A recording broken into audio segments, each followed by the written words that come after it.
learned, I've been told, that Charlie did indeed have an autopsy. I wanted to let you guys know that because I saw a lot of rumors that were circulating that he did not have an autopsy.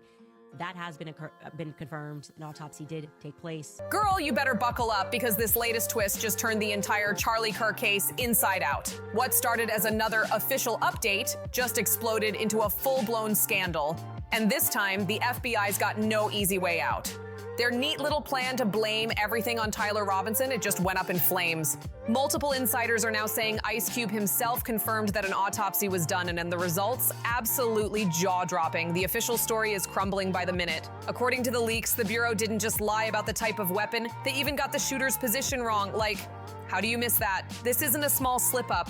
This is the kind of revelation that blows a hole right through the whole narrative, and it gets darker. ICE allegedly revealed that the bullet pulled from Charlie's body wasn't from a rifle like the FBI swore. It came from a handgun fired at close range, meaning whoever did it wasn't some distant sniper. They were right there just a few feet away. That detail changes everything. Now the internet's asking the same question: what's the FBI really hiding? Ever since Charlie's shocking passing, trust in the Bureau has been hanging by a thread, and this just might snap it completely.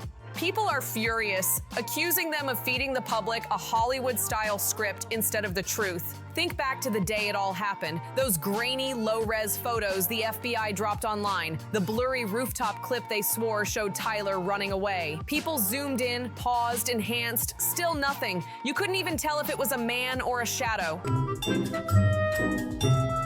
Oh, this giant thing that's wrapped in a towel? It's a pool cue, a guitar science project. It's a psychological operation to see if people really believe what the FBI say, but it's definitely not a rifle. Do they really think that we're that f***ing stupid? There's gonna be no videos of this guy walking around with this in a towel, or in a backpack that doesn't fit, or down his f***ing pant leg. This is my shortest rifle, okay? We're not f***ing stupid. Hours later, out of nowhere, they suddenly claimed Tyler was already in custody because supposedly his parents saw the footage on TV and turned him in. Cute story, except that version might be completely fake. Candace Owens, who's been on this case like a hound since day one, called it out directly. She says the whole parents turned him in line was a lie, that Tyler was actually caught during a full-on FBI raid at his home, and the TV confession story was invented to make the Bureau look competent. Candace didn't mince words either. She posted, "His father never turned him in." That story is fiction. Tyler Robinson has always maintained his innocence, and he was never even on the UVU campus. She didn't stop there. She went off on social media, accusing federal agents of straight up manufacturing a public-friendly cover story. The FBI can't produce a single real image of Tyler near that campus. She wrote, "They keep pushing the same blurry footage of a shadow, and Tyler's family knows that's not him." And let me make this clear, Tyler has never once expressed suicidal thoughts. I understand how trajectory works. I understand blood spatter. I understand all of that. Not an ounce of blood spatter. There were people sitting behind him. None of them had blood on them. Like when JFK got assassinated, it was all over everybody.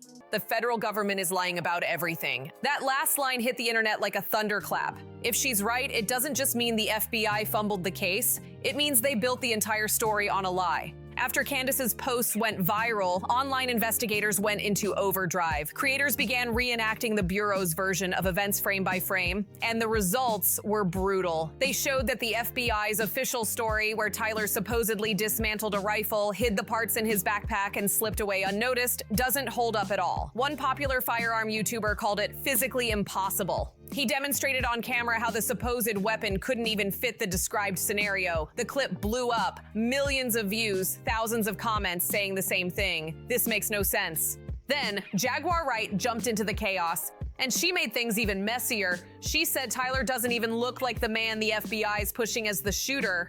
"He looks lost, like he has no idea what's going on," she said, pointing at his mugshot. But the real bomb came when she claimed that a shot that powerful should have left visible blood splatter, and none was ever reported. Her words sent shockwaves through comment sections everywhere. From that moment on, every detail of the FBI's narrative started falling apart. Independent voices began picking apart the forensics, asking questions about trajectory, residue, and autopsy inconsistencies. Several self-proclaimed experts, and even a few legit ones, stepped forward, all agreeing on one thing. I just got a tip that busts the CK case wide open. Tyler Robinson has partial paralysis in his right leg. And that's how people identified him, not from the photographs. And his family, who has since been interrogated, specifically stated to FBI interrogators that because of the video that the FBI released at my direction, and because of the photographs that they released, they identified their son. The wound didn't match the rifle the FBI said was used. One expert flatly stated, if that bullet came from the distance they're claiming, the entry wound would be completely different. Another said the pattern looked more like a handgun fired from close range. And just when it couldn't get more chaotic, boom. A new leak hit Telegram and Reddit. Blurry screenshots of what looked like an internal FBI file started spreading like wildfire. The document was labeled Preliminary Forensic Summary, Case 0910, and mentioned a caliber inconsistency between the recovered slug and the weapon tied to Tyler Robinson. Half redacted, half blurred, but one line stood out like a warning flare. Recovered projectile bears characteristics inconsistent with AR platform discharge. Translation? The bullet didn't come from the rifle, they claimed. That single sentence reignited the entire movement. Comment sections exploded. Independent journalists called it the smoking gun. And for the first time, the FBI's carefully built narrative wasn't just cracking, but it was collapsing in real time. And right on cue, guess who jumped into the chaos? Ice Cube himself. He dropped a 7-word grenade on Twitter that shattered the internet. Forensics don't lie, people do. That single line went nuclear. Within hours, #ForensicsDon'tLie was trending worldwide, sparking a digital firestorm. Fans, journalists, and skeptics all piled in. This means that his unusual gait, his limp, was not because there was a rifle down his pants. And those of us with eyeballs already knew this. But this confirms it. This also explains why we never saw a perp walk, why they used all these still photos, and why they only showed him limping one time when he's on the way. So that they could run the narrative that the weapon was down his skinny jeans and nobody could see it. Convinced Cube had just confirmed the leaked FBI document was real. Or maybe that he'd seen even more than the public had, but Cube wasn't done stirring the pot. Later that night, he went live from his studio, pacing, fired up, and furious. How y'all mess up a caliber report, he said. You got every tool in the world, all that tech, all those labs. And you still can't match a bullet to a gun? Nah, man, that don't sit right with me. He didn't just call them out, he warned them. Somebody inside that bureau is rewriting files. But the truth always slips through, no matter how deep they bury it. The chat exploded, half cheering him on, half calling him reckless. And right as his stream hit 1 million views, Candace Owens jumped in, reposting it with the caption, exactly what we've been saying for months. They lied about everything. Candace claimed she'd seen sections of the autopsy report herself and confirmed ICE's implication. The shot was close range, not long range. Then she dropped another bomb. Those autopsy photos everyone's been asking for? They're under a restricted access order. Only specific officials can view them. For a case that's supposedly public, that fact sent chills across the internet. There's a couple other content creators that were making an assertion that there was some kind of device just under Charlie's shirt. We were talking, and you had said that you could see like there was some kind of movement that happened underneath his shirt right before the entry. By the next morning, the entire online world was on fire. Podcasts, YouTube live streams, and Twitter spaces were dissecting every angle. One host said it best, when Candace and Cube agree on something this serious, that's not a coincidence, that's convergence. For many, this was the first real crack in the FBI's official story. Then, out of nowhere, new security footage surfaced. A grainy clip from a hotel near the venue showed a shadowy figure walking by roughly 10 minutes before the shooting. But here's the catch. The timestamp didn't match the FBI's timeline. They'd claimed the suspect fled north. The figure in this clip, moving south. Online sleuths pounced. They compared shadows, synced timestamps, analyzed frame rates, and what they found was eerie. The video's motion stuttered like it had been tampered with. Frame experts said the pacing looked off like someone cut out several seconds of footage. One analyst said flatly, "This looks like a patch job. Something's missing." And that's when things turned explosive. A supposed whistleblower from inside the Utah FBI field office reached out to several independent journalists, claiming that external personnel took control of the evidence chain within hours of the shooting. Those people weren't from Utah at all. They were flown in from Connecticut. That single detail matched exactly what Candace Owens had claimed weeks earlier. Suddenly, her wild theory didn't sound so wild. Then came another leak, screenshots from what appeared to be an FBI group chat. In the messages, analysts allegedly debated whether to change the bullet's label from long-range to medium-range discharge. If real, that means they were literally rewriting the forensics report after the fact. The Bureau refused to confirm or deny the screenshots, and their silence only made things worse. Meanwhile, reporters began asking why Ice Cube sounded so confident. It turns out one of his close friends supposedly knew someone inside the coroner's office, someone who privately confirmed the handgun theory. That connection would explain everything. Cube's tone, his certainty, and his warning, "Y'all can't silence everybody. Too many people saw the files." The FBI tried to put out the fire, releasing a short statement calling all online claims false and insisting the evidence was verified and secure. But the public wasn't buying it. Major outlets like Rolling Stone and Newsweek began cautiously covering the backlash, describing it as growing public distrust toward the FBI's handling of the Kirk case. Once mainstream media starts echoing the same doubts as the internet, it's no longer a conspiracy, it's a problem. And right when people thought the story couldn't twist any further, Jaguar Wright reemerged. She claims she'd spoken to a retired investigator who told her that any close-range handgun shot would have left clear burn marks or residue on nearby surfaces, something the FBI report never mentioned. Jaguar's exact words were chilling. "They cleaned that scene too fast. That's why the truth got wiped right along with it." Her video shot past 2 million views before mysteriously disappearing from YouTube with a policy violation notice. Fans screamed censorship, claiming she'd hit too close to home.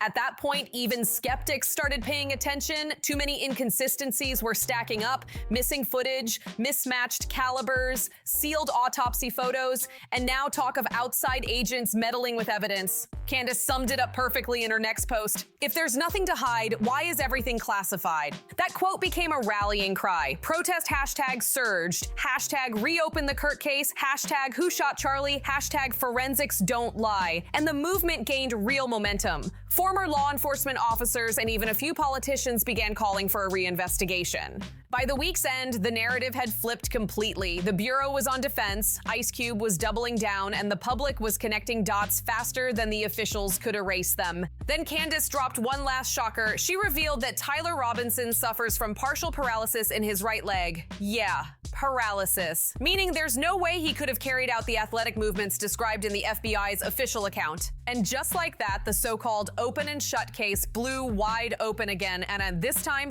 the cracks might be too deep to fix. Candace broke it down plain and simple, and this time, she brought the receipts. The FBI claims Tyler Robinson took a clean, precise shot from a distance, then bolted across a rooftop like some action movie stuntman. But Candace looked straight into the camera and said, "Do the math. This man physically cannot run like that." She wasn't exaggerating either. To prove it, she posted old footage showing Tyler walking with a clear, uneven gait, a limp that's impossible to ignore once you see it. The internet lost it. Within hours, hashtag Tyler can't run was trending everywhere. Even people who defended the official story started backing off. One viral comment summed it up perfectly. "This changes everything. If Tyler truly has partial paralysis, there's zero chance he's the guy in that grainy rooftop clip, sprinting, jumping, hiding a rifle in his pants, and vanishing like a ghost. It's not just unlikely, it's physically impossible." That one revelation didn't just poke holes in the FBI's version of events. It blew the entire thing wide open. And just when the internet was processing that bombshell, Ice Cube stepped in and turned the whole thing up to 11. According to multiple insider accounts, Cube said he'd heard directly from staff at the same hospital where Charlie Kirk was rushed after the shooting, and his version completely shatters what the Bureau's been selling. While some online rumors claimed no autopsy was ever done, Cube said the opposite. Not only was it performed, but the results obliterate the FBI's timeline. He claimed the autopsy revealed that the bullet recovered from Charlie's body didn't come from a rifle at all. It was a handgun round fired at close range. Cube even went into detail, saying the pathologist noted the bullet lodged near the vertebral bone, with wound depth and burn patterns consistent with a shot fired just feet away. That means no rooftop, no sniper. Someone was right there when it happened. Then came the part that sent chills through the fandom. Cube said the bullet fragment was officially handed to the FBI to assist with their investigation. But guess what? The Bureau has never once acknowledged retrieving any bullet. No mention of an autopsy, no record of evidence transfer, nothing. How do you forget an entire autopsy report? That's not a clerical error. That's a cover-up waiting to be exposed. Meanwhile, the Bureau's still clinging to the same shaky narrative that Tyler Robinson, a man with a limp, somehow scaled rooftops, fired a perfect long-range shot and escaped unnoticed. And yet, when reporters pressed the FBI chief at a recent press conference, all he said was that the investigation had been expanded. No explanation, no clarification. Just that word, expanded. Expanded into what? Or who? Ice Cube wasn't having it. He fired back during another live stream saying, "You can't silence truth with a press release." That one line set the internet ablaze. Within minutes, clips of him saying it were everywhere. TikTok edits, Twitter threads, YouTube shorts. Fans filled his comments with fire emojis and lines like, "Cube's not backing down," and "He knows something they don't want us to hear." Candace reposted the clip too, writing, "This is why transparency matters. The people deserve the truth." Her post alone racked up over 500,000 shares in 24 hours. Now, the entire case feels like it's cracking open in real time. If the autopsy really points to a handgun, then who fired it? Why hasn't the FBI addressed the missing bullet report? And if Tyler's physical limitations make the rooftop theory impossible, then who's the figure in that video? The questions are piling up faster than the Bureau can spin answers. Each new leak, each no comment, each quietly scrubbed file just adds more fuel to the fire. Independent investigators are connecting dots, journalists are sniffing out leads, and public faith in the official story is disintegrating by the hours. Because at this point, people aren't just asking if the FBI is lying, and they're asking why. Who are they protecting? What are they covering up? And how deep does this web really go? Every missing frame of footage, every redacted line, every classified memo now looks like part of something much bigger, something that's been hidden in plain sight all along. And one thing's for sure, the world isn't looking away anymore. After Ice Cube's revelations, everything went nuclear online. The internet turned into a crime lab. Creators connecting dots, experts running theories, and the FBI facing a tidal wave of pressure. Hashtags like #JusticeForCharlie and #FreeTylerRobinson came roaring back, flooding every platform. The public's patience ran out. No more excuses, no more silence. People wanted answers, and this time they weren't backing down. Then, boom, another twist. An anonymous nurse who claimed to have worked the night Charlie was brought in came forward. Her story? Chilling. She said she overheard two doctors arguing over the wound before the feds even arrived. One of them allegedly said, "This wasn't from a rifle, it's too close range." And the moment those words were spoken, according to her, a team of federal agents stormed in, cleared the room, and took over. If that's true, it means the cover-up didn't start after the investigation. It started the moment he arrived. Candace Owens wasted zero time. She posted, "They're not protecting justice, they're protecting someone." That line hit 1 million views in under an hour. Then Ice Cube jumped back in, promising he had more receipts coming soon. The internet went wild trying to guess what he had. Texts, photos, a full autopsy file. Meanwhile, the pressure on the FBI is at an all-time high. Fans, journalists, even retired cops are demanding the release of the full autopsy and every frame of that mysterious security footage. Too many things don't add up anymore, and people are done being quiet. Because if the evidence keeps contradicting the Bureau's version, the real question becomes, what are they trying so hard to hide? The story's unraveling fast. The missing bullet report, the hidden autopsy, the shaky rooftop video, the magically changing timeline. It all screams cover-up, and every new leak just makes it worse. Ice Cube's claim that the Bureau's been sitting on Charlie Kirk's full autopsy sent social media into meltdown. The comments section turned into a full-blown forensic debate. People weren't just guessing anymore, like they were analyzing caliber size, penetration depth, and wound trajectories like experts. One user wrote, "If the bullet stopped near the spine, like Cube said, it wasn't a .30-06, that round goes through steel like butter." Another added, "I'm a vet. That kind of ammo doesn't just stop under the skin. It would have gone clean through the tent, the walls, and whoever was behind him." Those comments exploded, with thousands agreeing that the FBI's story about a rooftop rifle shot simply doesn't match reality. Even former servicemen and ballistics experts started weighing in, calling this one of the sloppiest, most suspicious investigations they've ever seen. And honestly, they're not wrong. The deeper people dig, the darker it gets. Every missing piece, every redacted line starts to look less like an oversight and more like an intentional distraction. So now the million-dollar question stands. Is the FBI hiding Charlie Kirk's true autopsy results to protect someone powerful? Or are they terrified that the real truth would flip the entire story upside down? Something big is brewing, and from the way things are unraveling, it feels like we're only seeing the surface. You tell me, what do you think is really happening here? Drop your thoughts in the comments. I'm reading them all. And if you want to keep following every wild twist in this case, make sure you like, subscribe, share, and hit that notification bell, because the next update, it's about to get even crazier. See you in the next one. This story's far from over.